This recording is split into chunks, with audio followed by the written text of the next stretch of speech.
वीतराग विज्ञानता, शिव स्वरूप शिवकार,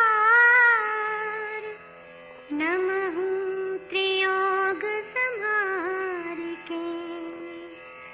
वीतराग विज्ञान अर्थात विकार रहित ज्ञान स्वभाव सारभूत है। वो मंगल स्वरूप है और मंगलकारी है। मैं उसे मन वचन काय इन तीनों योगों को वश में करके नमस्कार करता हूं। छह डाला परम मांगलिक ग्रंथ है। पंडित दौलत राम जी द्वारा यह लिखा गया है।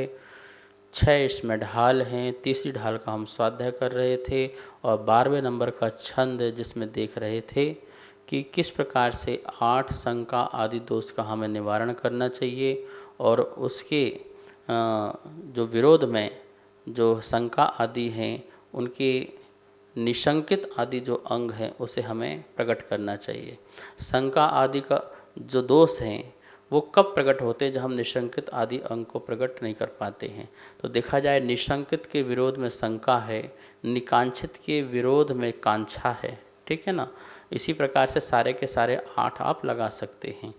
तो 4 की कल बात की थी, शंका, कांक्षा, जुगुप्सा और चौथा नंबर की बात की थी मूर्ता। तो कहा था इन सबको अलग करो और निशंकित, निकांक्षित, निर्जुगुप्सा और अमूढ़ दृष्टि का पालन करो।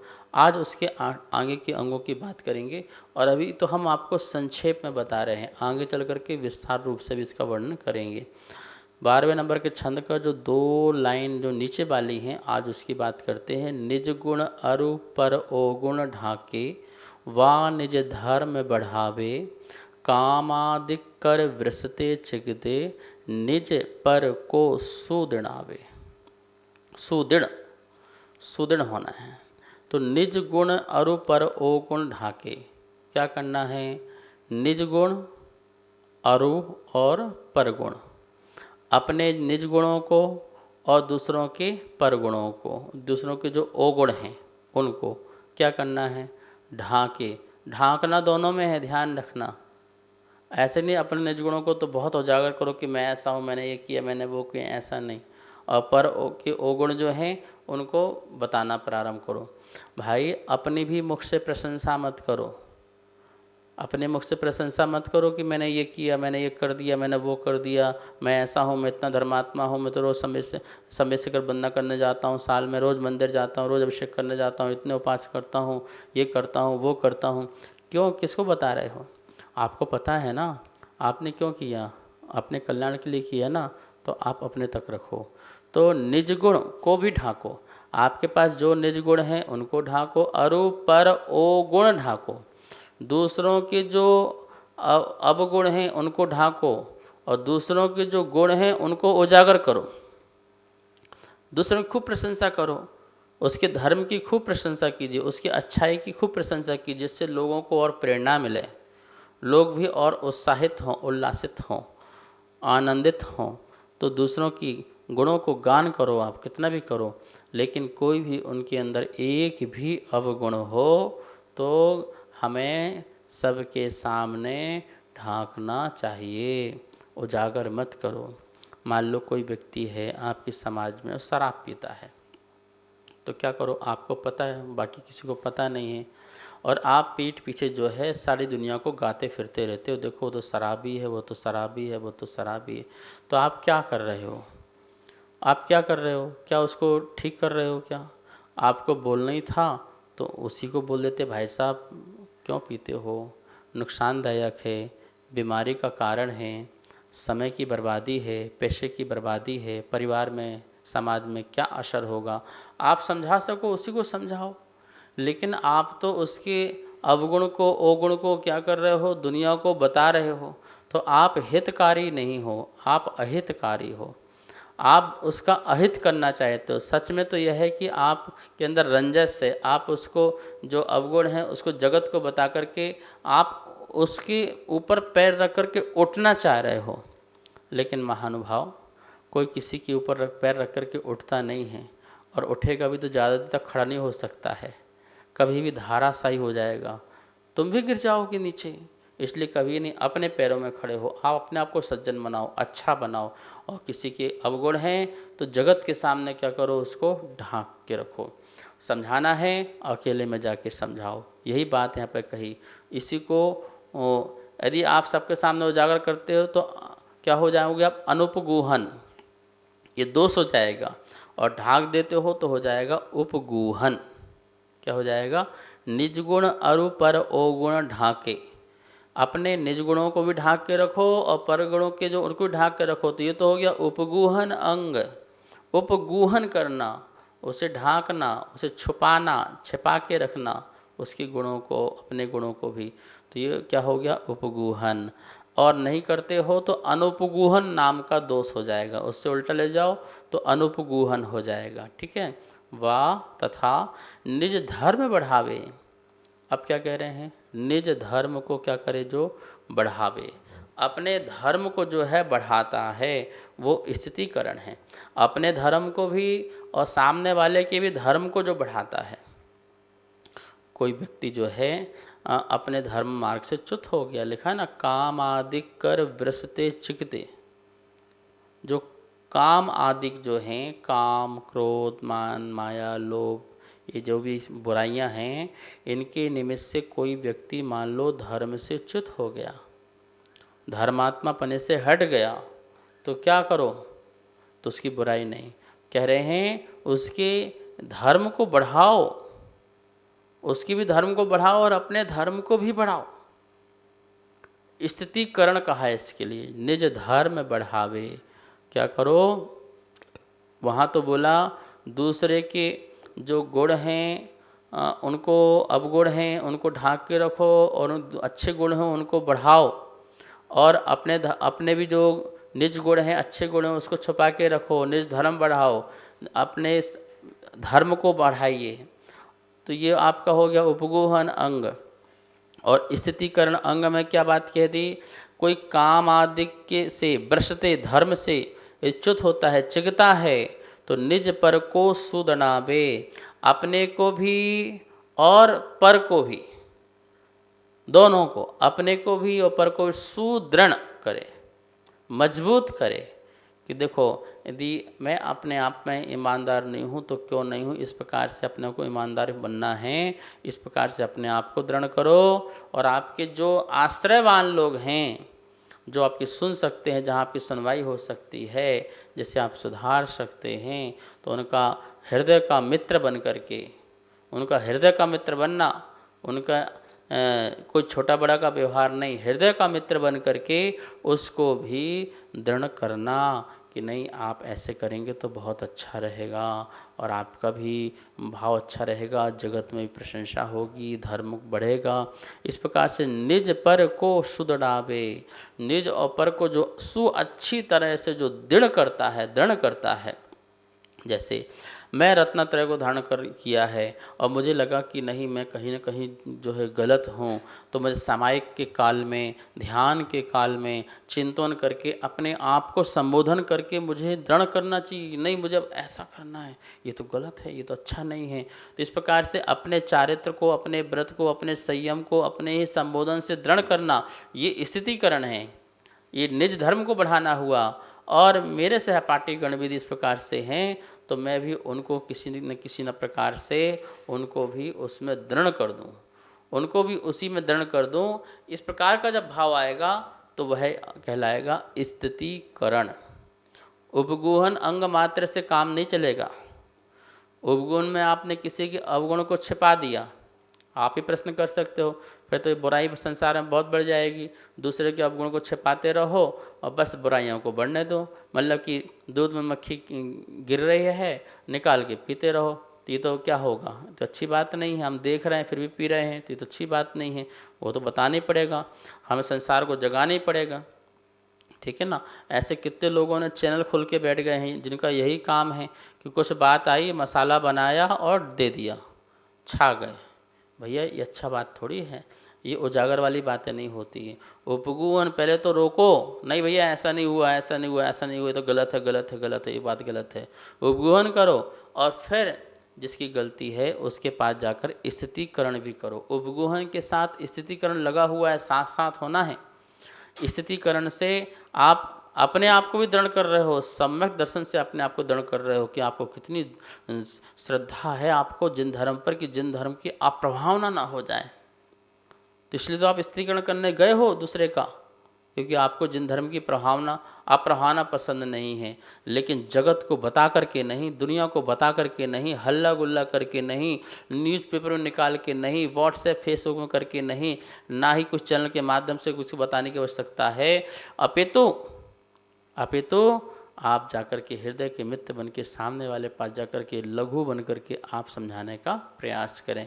तो इस प्रकार से आप अपने अंदर की प्रभावना, धर्म की प्रभावना को दृढ़ कर रहे हैं और सामने वाले को भी जो है व्रतों में स्थिर कर रहे हैं। ये सबसे बड़ा जो है स्थितीकरण है और वर्तमान में इसी की आवश्यकता है।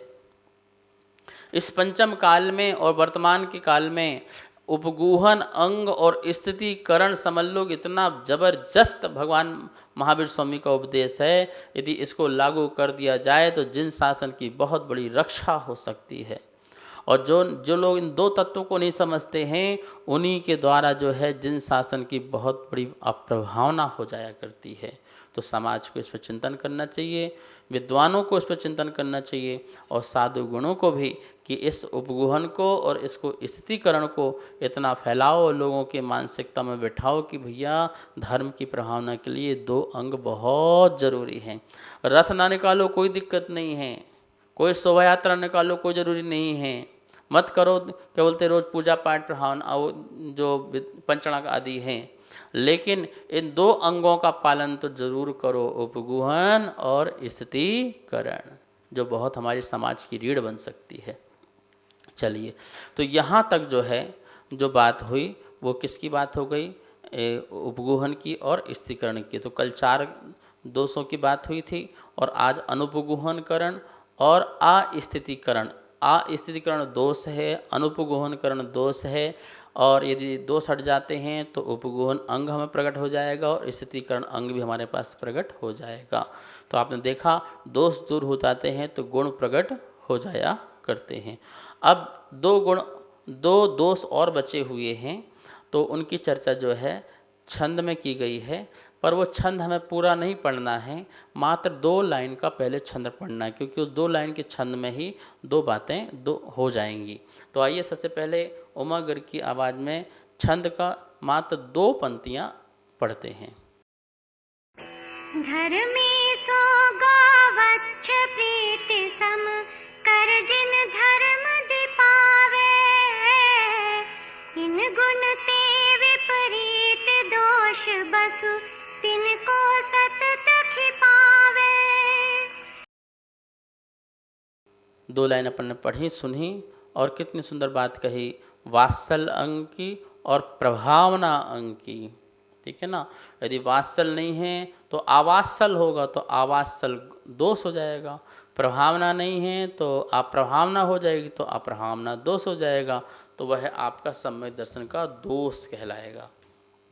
क्या है वात्सल्य अंग? 7वां नंबर, एक पहले शब्द का अर्थ समझ लें। धर्मी सो गौ वक्ष प्रीति सम। धर्मी जो धर्म से युक्त है वह गौ वक्ष, गौ गाय, वक्ष वक्ष मतलब होता है बछड़ा, प्रीति सम जैसे उनकी प्रीति है, उनकी प्रीति उनके प्रेम के समान करना निज धर्म दीपावे, वह निज धर्म जैन धर्म की दीपावे शोभा में वृद्धि करना है। धर्मी कौन? जो गौ वक्ष के समान प्रीति प्रेम करता है, वह निज धर्म को दीपावे, उसकी वृद्धि करता है, उसकी शोभा को बढ़ाता है, उसके प्रकाश को बढ़ाता है।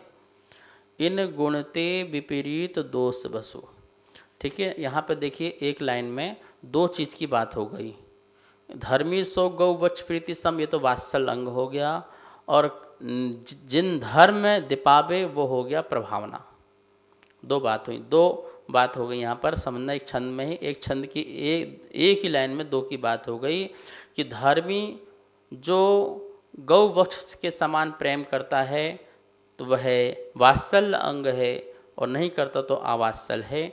और निज धर्म दीपावे, जो निज धर्म को बढ़ाता है, जिन धर्म को बढ़ाता है, जिन धर्म दीपावे, जिन धर्म जिनेन भगवान के धर्म को जो आगे बढ़ाता है, उसकी शोभा करता है, उसकी वृद्धि करता है, तो वह जो है प्रभावना अंग है। इन गुणते विपरीत दोष बसु, इन गुणते, इन गुण से जो विपरीत हैं, मतलब कि निसंकित, निकांक्षित, निर्विचिकित्सा और अमूढ़ दृष्टि, उपगूहन, स्थितीकरण, वात्सल और प्रभावना, ये 8 जो गुण हैं, इन गुण से, इन गुणते, इन 8 गुणों से विपरीत, उल्टे दोष बसु, 8 दोष हैं, तिनको सतत खिपावे, उनको सतत क्या करो, दूर करना चाहिए, इन सतत को दूर करना चाहिए। तो लास्ट की लाइन में गुणों के विपरीत जो बात है, दोष उसकी बताया, और दोषों को क्या करना चाहिए, खिपावे,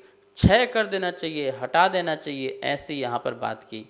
तो पंडित दौलत राम जी ने इन 6 लाइनों के माध्यम से 8 प्रकार के जो गुण हैं, उन गुणों की चर्चा की कि ये 8 गुण हैं, इन 8 गुणों को अपने जीवन में धारण करो, और इनसे जो विपरीत जो 8 जो दोष हैं, उन दोषों को तुम तजो, उन दोषों को तुम हटाओ, उन दोषों को तुम क्षय करो, क्योंकि वो दोष जो हैं सदा ही हमें सम्यक दर्शन को, निर्मल सम्यक दर्शन को प्रकट नहीं होने देंगे। जो कहा जाता है ना दर्शन विशुद्धि, वो कौन सा सम्यक दर्शन वाली बात कह रहे हैं, दर्शन विशुद्धि। जब दर्शन आ गया, सम्यक दर्शन हो गया ना, पर वो नहीं कह रहे हैं दर्शन विशुद्धि, मतलब दर्शन विशुद्धि मतलब जहाँ पर 25 दोष ना लगें, कोई किसी प्रकार के दोष ना हो, ऐसा निर्मल श्रद्धान देव शास्त्र गुरु आत्म तत्व 100 पर हो, ऐसा निर्मल श्रद्धान जो होगा वो दर्शन विशुद्धि है। और ऐसी दर्शन विशुद्धि से युक्त जो जीव जो किसी प्रकार की भावना भाता है 16 में से एक, तो वो क्या करता है, तीर्थंकर प्रगति का बंध बांध लेता है। तो ये 6 लाइनों के माध्यम से पंडित जी ने 8 अंग की चर्चा की। जो 8 अंगों से युक्त होता है वो सम्यक दृष्टि होता है। अपने में पहचाने कि 8 अंग में से हमारे पास कौन सा अंग नहीं है, और नहीं है तो प्रकट करें, क्योंकि इसके बिना सम्यक दर्शन संभव नहीं हो सकता है। और 8 दोष मेरे में हैं, तो मैं कैसे इन 8 दोषों को हटाऊं, इसका पुरुषार्थ करें। इस प्रकार से शेष चर्चा जो है कल होगी, समय हो गया है। आइए माँ जनवाणी की स्तुति करते हैं। वाणी के ज्ञान ते सूझे लोकालोक, सो वाणी मस्तक नमो, सदा देत हूँ धोख, सदा देत हूँ धोख। इस कार्यक्रम के पुण्यार्जक थे श्री खंडेलवाल दिगंबर जैन मंदिर, राजा बाजार, कनॉट प्लेस, नई दिल्ली, एवं श्री खंडेलवाल दिगंबर जैन मंदिर, वैदवाड़ा, दिल्ली। श्री रमेश नथुजी बेराड, सौभाग्यकांक्षिणी विद्या रमेश राव बेराड, पुत्र श्री अजित रमेश राव बेराड, पुत्र वधु ऋतुजा अजित बेराड, कुमारी अनुजा बेराड, कुमारी आरोही बेराड, पुत्र श्री सुरेंद्र रमेश राव बेराड, योगिता सुरेंद्र बेराड, कुमारी विराग बेराड, कुमारी विधि बेराड, अमरावती, महाराष्ट्र।